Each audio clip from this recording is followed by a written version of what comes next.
Hello everyone, I'm Colin Canet. Today I've got something totally different for you. Today I'm going to show you how you can make spalted wood in your own workshop. So let's have a look at this. And if you've been following my channel, you'll know that I live in an area where I can collect spalted wood naturally in the forest, and I do. This is one that I cut down, one of my trees that had died, and you can see that it's spalted. But this is some of the wood that I've collected from the forest. And from that, I can make all sorts of things. You've probably seen somewhere along the way one of my little spalted boxes that I make. But I've also done my kitchen. When I built my kitchen, I used spalted wood on all of the cupboards and the drawers. So I'm a spalted wood lover. And today I'm going to show you how you can make your own spalted wood.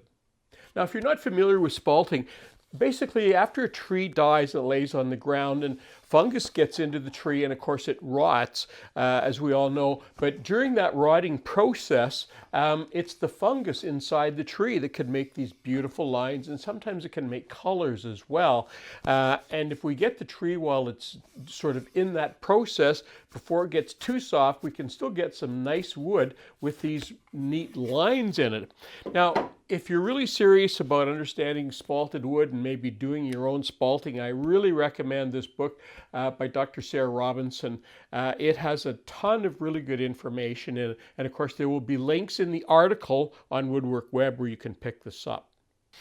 Now, what has got me so excited today, a couple weeks ago when I picked up some firewood, I burn a little bit of firewood every year, and one of the pieces of firewood that I picked up, I noticed that it had green in it. And I have never seen, of all the spalted woods I've seen, I have never seen green spalting like this. I know it exists, but I've never seen it in the flesh.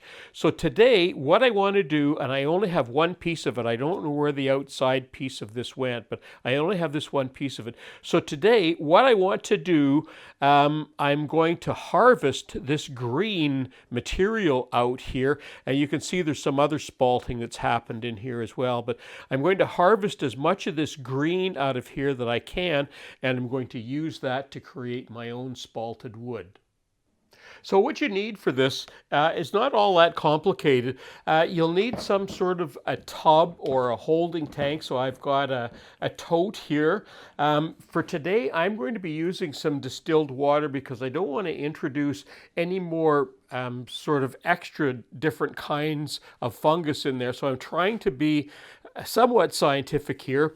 I'm also using some vermiculite, and this is also sterile so that it's not going to introduce some fungus that I don't already know.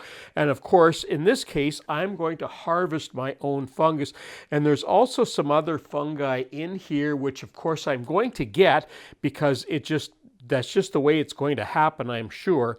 But the first thing I need to do is get this fungus out. And what I'm going to do, I've thought about this long and hard.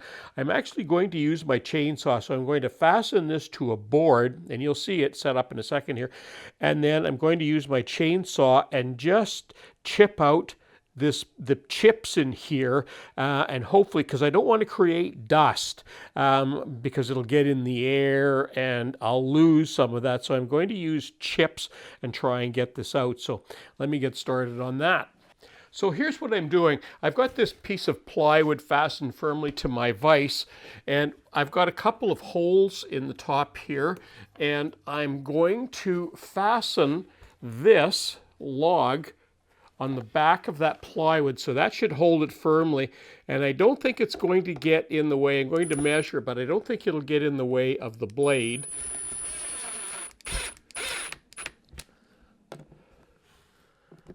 I just want to see. Oh yeah, that's pretty firm in there. Now, the next thing I need to do is I need to put some plastic under here because I'm going to move this tub and put that under, and we'll get some plastic in there just to make sure that all of those chips fall in the tub here. Okay, so that's already set up. I've already put the plastic there. I decided I'm going to put because I don't want to hit the end of my tote here. So I've actually clamped a piece of oak on there. So if the blade does come down a little too far, it'll hit the oak. First of all, it might knock it off, but at least it won't damage the tote. All right, so I think I'm ready to go. So let's give this a try and see how this is going to work. Now, I'm not going to show you the entire process of this, but it'll just give you an idea of how it's going to work.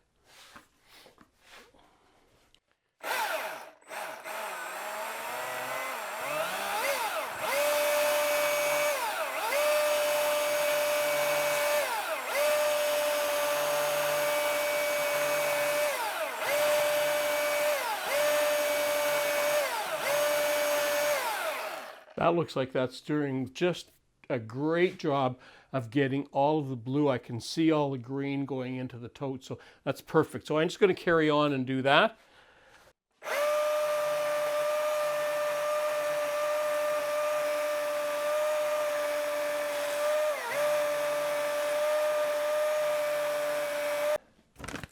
Now, before I go any further, I should tell you, this isn't really a recommended method. It's not recommended. It's just, it's kind of a hybrid of what the best I can do. But there's a look at the chips, and I can see a lot of green in there.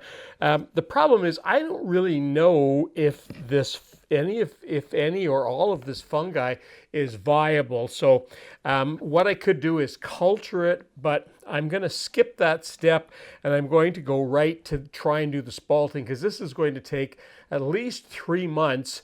So you're going to be back looking at this maybe sometime in the summer.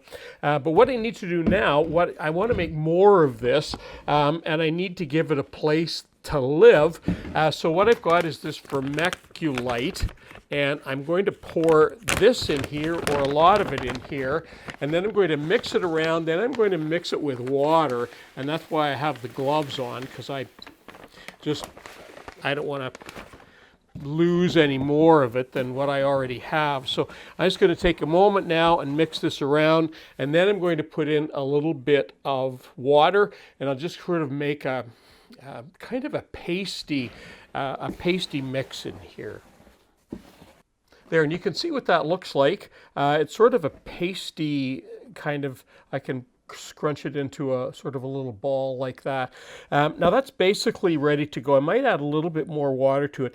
The problem when we do this kind of thing, the wood does not, once we set the wood in here, it does not want to get disturbed for the next 3 months. So I have to make sure that I have enough moisture in here so that when we put the lid on, it's going to retain most of that moisture. So I think I might add just a little bit more, and hopefully that'll be enough. The next part is now to move the wood.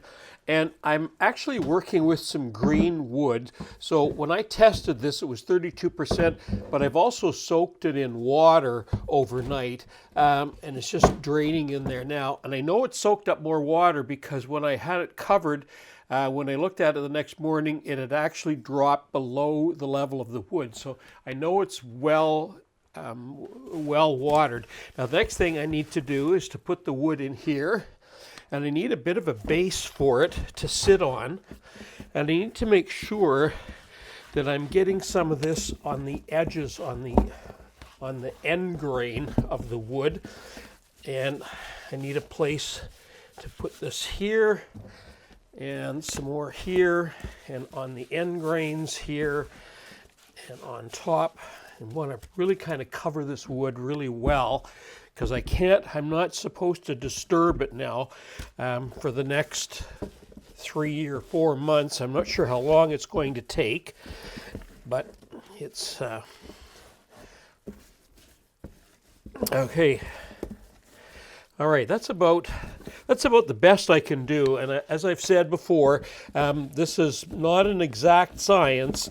I'm just kind of doing the best I can with what I have here and hoping that this is all going to work. So the next thing I'm going to do now, because this is a local fungus and it's growing in my area, I don't want to have a high heat.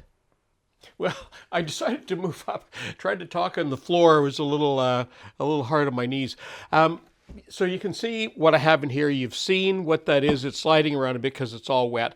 So I'm going to keep this. I'm going to space it out in there.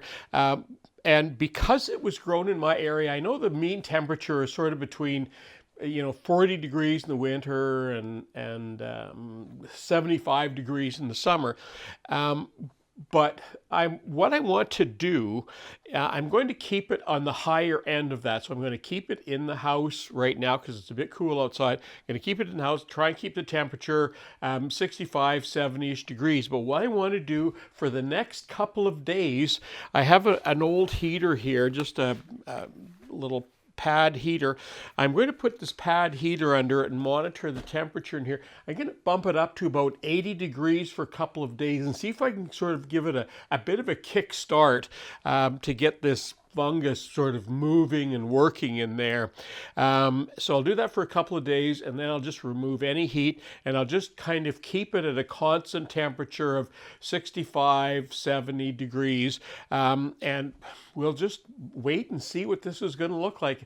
This is going to take at least 3 months, but we should be able to see and probably even be able to smell when I take the lid off, because I need to put a lid on this. There'll be a lid on this all of the time. When you take the lid off, I should be able to see that it's working, so it'll get dark and sort of moldy in there. And also there should be some odors coming off of there. So hopefully keeping it in the house isn't going to be a problem, but we do have summer coming up, so hopefully that'll save me as well. So that's really all we have to do for today. Well, that concludes my video for today. And remember, I am not an expert in this by any stretch, but this book will help you out a lot. It's helped me out a lot. And there's lots of questions. Don't forget, there's an article on Woodwork Web because there's tons of detail that I didn't go into here. This is just kind of an overview of what I did and how it's going to work, a visual record of how this is going to look like. So if you haven't subscribed to my channel, now would be a good time to do that, because you'll want to see in the next few months when we check back and see how this progressed.